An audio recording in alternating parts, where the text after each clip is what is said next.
Dalam dunia teknik mesin, perancangan merupakan inti dari inovasi dan pengembangan teknologi.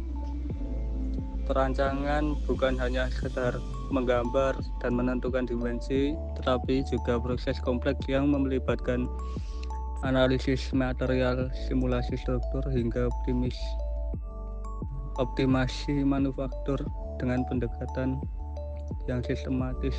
Perancangan bertujuan untuk menciptakan produk yang fungsional, efisien, dan mampu memenuhi kebutuhan industri maupun masyarakat. Rancangan yang baik harus memperhitungkan berbagai faktor, mulai dari beban kerja, efisiensi, energi, hingga berkelanjutan material.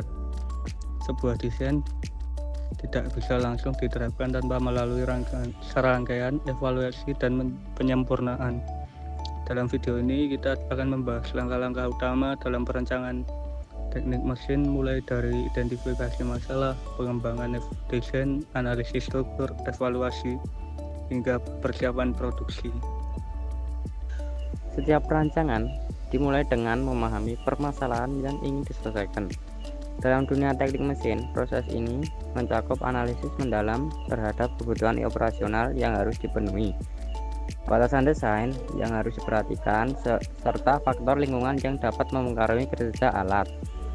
Dengan melakukan studi literatur yang komprehensif dan pengumpulan data yang sistematis, spesifikasi teknis alat dapat dirumuskan dengan lebih akurat dan tepat. Spesifikasi ini mencakup berbagai parameter utama, seperti kapasitas beban yang mampu ditangani, efisiensi energi yang diharapkan, jenis material yang digunakan dalam konstruksi, serta faktor keselamatan yang harus dipatuhi untuk memastikan bahwa alat tersebut aman digunakan. Tahap ini menjadi dasar utama dalam pengembangan desain awal, karena semua informasi yang diperoleh akan menjadi acuan penting untuk langkah-langkah berikutnya dalam proses perancangan, termasuk pengujian prototipe dan evaluasi kinerja berkelanjutan. Setelah spesifikasi teknis ditetapkan, tahap perancangan dimulai dengan pembuatan konsep desain yang menjadi dasar pengembangan produk. Dalam teknik mesin, penggunaan perangkat lunak Computer Aided Design (CAD) sangat penting untuk menghasilkan model 3 dimensi yang akurat dan detail. Model ini memungkinkan perhitungan geometri dengan presisi tinggi, sehingga membantu dalam berbagai analisis teknik, termasuk evaluasi kekuatan material dan kestabilan struktur. Dengan adanya model 3 dimensi, desainer dapat mengidentifikasi potensi permasalahan sejak dini, sehingga mengurangi risiko kesalahan dalam tahap produksi. Setelah model awal dikembangkan, tahap evaluasi desain dilakukan dengan berbagai metode simulasi dan analisis. Salah satu teknik yang umum digunakan adalah analisis elemen hingga atau finite element analysis (FEA) yang berfungsi untuk menguji ketahanan struktur terhadap berbagai kondisi operasional seperti beban statis, teknik dinamis, serta faktor lingkungan lainnya. Hasil dari analisis ini membantu menentukan apakah desain yang dibuat sudah memenuhi standar keamanan dan kinerja yang diinginkan. Jika dilakukan kelemahan dalam struktur atau material, maka modifikasi desain dilakukan untuk memperbaiki aspek yang kurang optimal, sehingga sebelum masuk ke tahap analisis lebih lanjut dan pembuatan prototipe. Analisis struktural dalam teknik mesin merupakan tahap yang sangat krusial untuk memastikan bahwa desain yang dibuat mampu bertahan dalam berbagai kondisi operasional sebenarnya. Setiap komponen dalam suatu alat atau mesin dirancang dengan mempertimbangkan beban yang akan diterima oleh masa pakainya. Oleh karena itu, teknik simulasi berbasis perangkat lunak seperti ANSYS digunakan untuk menganalisa bagaimana gaya, tekanan, dan momen yang bekerja pada struktur yang dirancang. Dengan simulasi ini, insinyur dapat mengidentifikasi potensi kelemahan sebelum produk memasuki tahap produksi, sehingga risiko kegagalan dapat diminimalkan.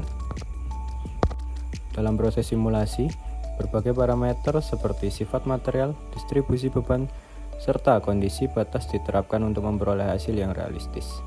Hasil simulasi menunjukkan bagaimana tegangan deformasi didistribusikan pada komponen utama suatu alat. Jika ditemukan titik-titik kritis dengan tegangan berlebih yang berpotensi menyebabkan kegagalan material, maka langkah selanjutnya adalah melakukan perancangan ulang. Perubahan dapat mencakup penyesuaian dimensi geometri, pemilihan material dengan kekuatan yang lebih tinggi, atau menambahkan elemen penyangga guna meningkatkan ketahanan struktur. Dengan pendekatan ini, desain yang dihasilkan tidak hanya lebih kuat dan tahan lama, tetapi juga lebih efisien dalam hal penggunaan material serta biaya produksi. Proses iteratif dalam analisis struktur ini memungkinkan mahasiswa untuk mengoptimalkan desain hingga mencapai keseimbangan antara performa, keamanan, dan efisiensi. Pada akhirnya, alat yang telah melewati tahapan analisis struktur yang ketat akan lebih andal dalam penggunaannya, baik untuk aplikasi industri, manufaktur, maupun keperluan lainnya yang menuntut standar tinggi dalam ketahanan mekanis. Setelah analisa struktural dilakukan, evaluasi terhadap desain awal menjadi langkah berikutnya. Dalam tahap ini, dilakukan pembandingan antara desain awal dengan hasil revisi berdasarkan simulasi. Jika terdapat deformasi yang melebihi batas toleransi, maka perbaikan dilakukan dengan mempertebal bagian yang mengalami tekanan tinggi atau mengganti material dengan spesifikasi yang lebih baik. Selain itu, aspek manufakturabilitas juga dipertimbangkan. Desain yang baik tidak hanya kuat dan efisien, tetapi juga harus memungkinkan produksi yang ekonomis.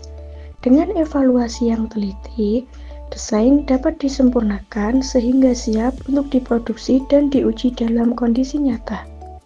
Those can be edited further with software that can include VR aspects. That data is then transferred to a milling machine. The modeling team first builds a frame out of steel and wood to support foam blocks, making a full model out of solid clay.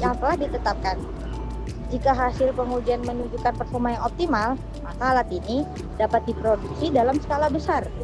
Namun, sebelum masuk ke produksi massal, masih diperlukan serangkaian uji ketahanan dan optimasi proses produksi agar efisien dan tetap memenuhi standar kualitas.